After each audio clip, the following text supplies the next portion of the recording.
2 Kings 12. Jehoash was 7 years old when he became king.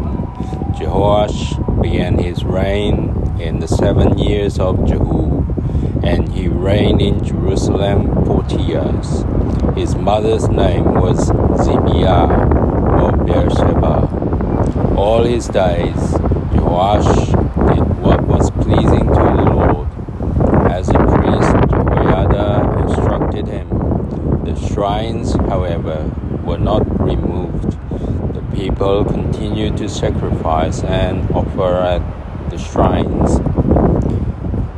Mlכים, השניה, י' בית, בן 7 שנים, יהואש במלכו בשנת 7 ליהוא מלך יהואש ו40 שנה מלך בירושלים, ושם אמו ציוויה מבאר שבע. ויעש יהואש הישר בעיני אדוני כל ימיו, אשר הורהו יהוידע הכהן, רק הבמות לא שרו. עוד העם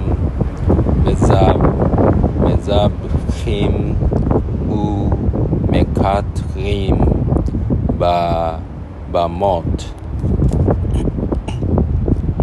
Jehoash said to the priests, all the money, current money, brought into the house of the Lord as sacrifice donations, any money a man may pay as a money equivalent of persons, or any other money that the man may be minded to bring to the house of the Lord, let the priest receive it, each from his benefactor.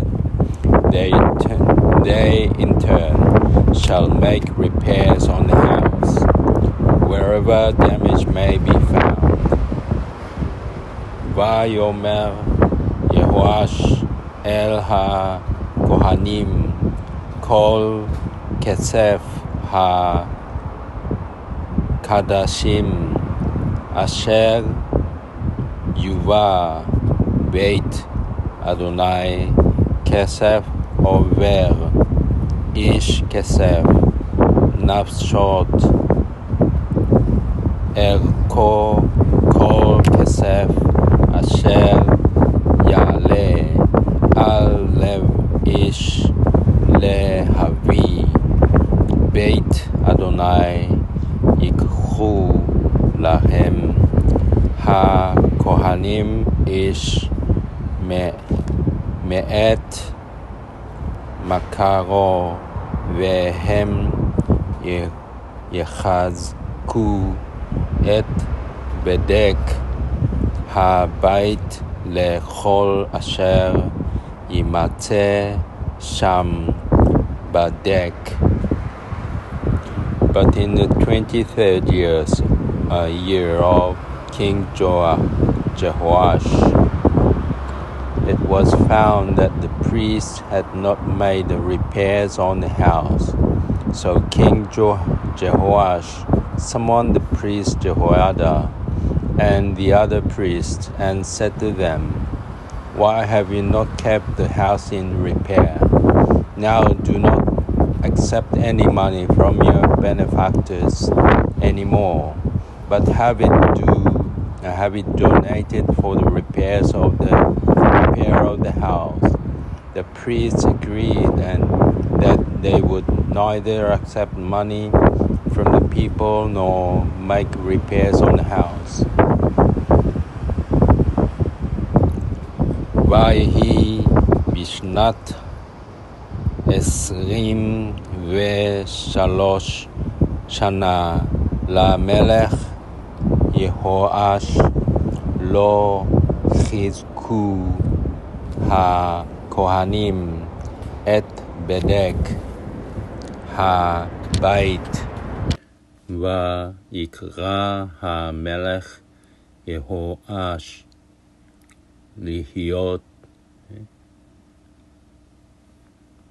ליהוידע הכהן ולכהנים, ויאמר עליהם, מדוע אינכם מחזקים את בדק הבית, ועתה אל תיקחו כסף מאת מכריכם, כי לבדק הבית תיתנוהו, ויאותו הכהנים לבלתי קחת כסף מאת העם,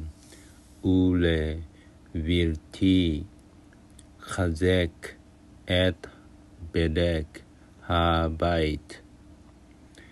And the priest Jehoiada took a chest and bored a hole in its lid. He placed it at the right side of the altar as one entered the house of the Lord, and the priestly guard of the threshold deposited there all the money that was brought into the house of the Lord. Whenever they saw that there was much money in the chest, the royal scribe and the high priest would come up and put the money accumulated in the house of the Lord into bags, and they would count it. Then they would deliver the money that was weighed out to the overseers of the work, who were in charge of the house of the Lord. These, in turn, used to pay the carpenters and the laborers who worked on the house of the Lord, and the masons and the stone cutters. They also paid for wood and quarried stone with which to make the repairs on the house of the Lord, and for every other expenditure that had to be made in repairing the house. However, no silver bowls and no snuffers, basins or trumpets, no vessels of gold or silver were made at the house of the Lord from the money brought into the house of the Lord. This was given only to the overseers of the work for the repairs of the house of the Lord. No check was kept on the men to whom the money was delivered to pay the workers, for they dealt honestly. ויקח יהוידע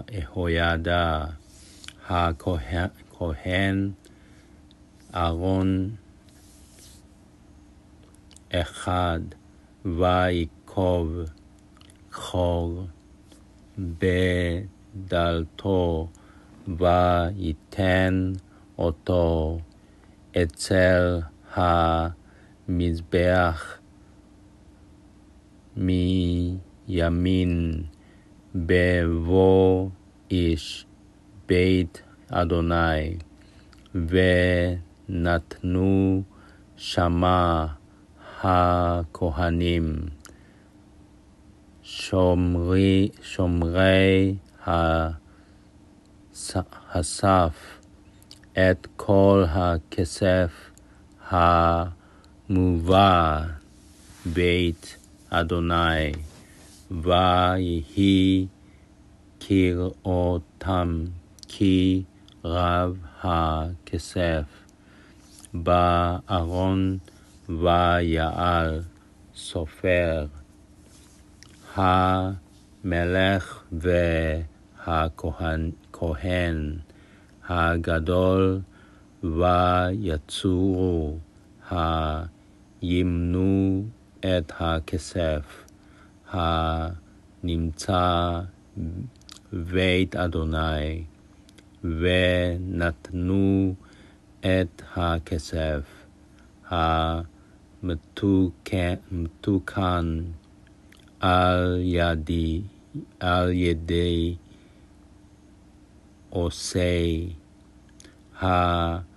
המלאכה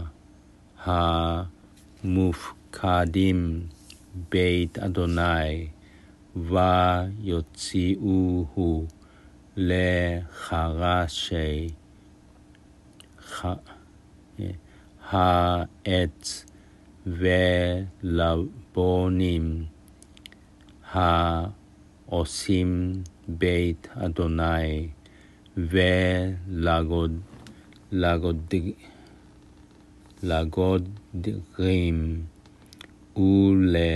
ולחוצבי האבן ולקנות עצים ואבני מחצב לחזק את בדק בית אדוני ולכל אשר יצא אל הבית לחזקה אך לא יעשה בית אדוני סיפות כסף מזמרות מזרקות חצוצרות כל כלי זהב ולכלי כסף מן הכסף המובא בית אדוני כי לעושי המלאכה יתנוהו וחיזקו בו את בית אדוני ולא יחשבו את האנשים אשר ייתנו את הכסף על ידם לתת לעושי המלאכה כי באמונה הם עושים. Money brought as a guilt offering or as a sin offering was not deposited in the house of the Lord. It went to the priests. כסף אשם וכסף הטעות לא יובא בית אדוני לכהנים יהיו. At that time, the king Hazael of Aram came up and attacked Gath and captured it, and Hazael proceeded to march on Jerusalem. Thereupon King Joash of Judah took all the objects that had been consecrated by his fathers, King Jehoshaphat, Jehoram, and Ahaziah of Judah, and by himself, and all the gold that there was in the treasuries of the temple of the Lord, and in the royal palace, and he sent them to King Hazael of Aram, who then turned back from his march on Jerusalem. Az Ya'aleh Hazael Melech Aram vayilachem al Gat vayilcheda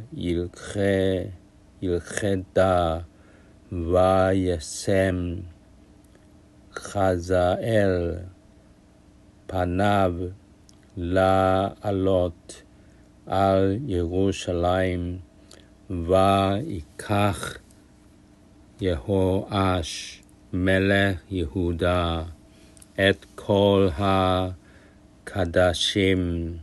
asher ha-kedishu Yehoshaphat vihoram va-achazyahu avotav malchei Yehuda ve'et kadashav ve'et kol ha-zahav ha-nimtza be'otzrot beit Adonai ובית המלך וישלח לחזאל מלך ארם ויעל מעל ירושלים.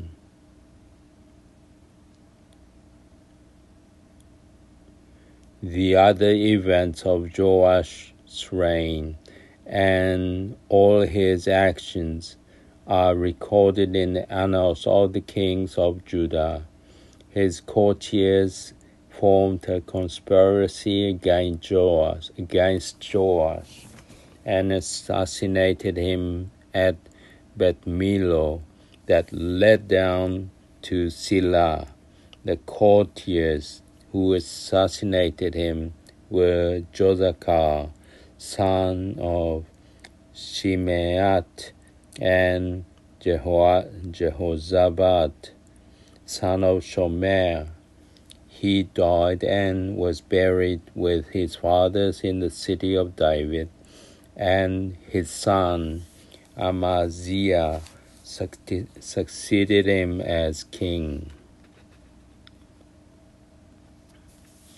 Ve'yeter divrei Yoash וכל אשר עשה הלא הם כתובים על ספר דברי הימים למלכי יהודה ויקומו עבדיו ויקשרו כאשר ויכו את יואש בית מילו היורד סילה ויוזבד בן שמעת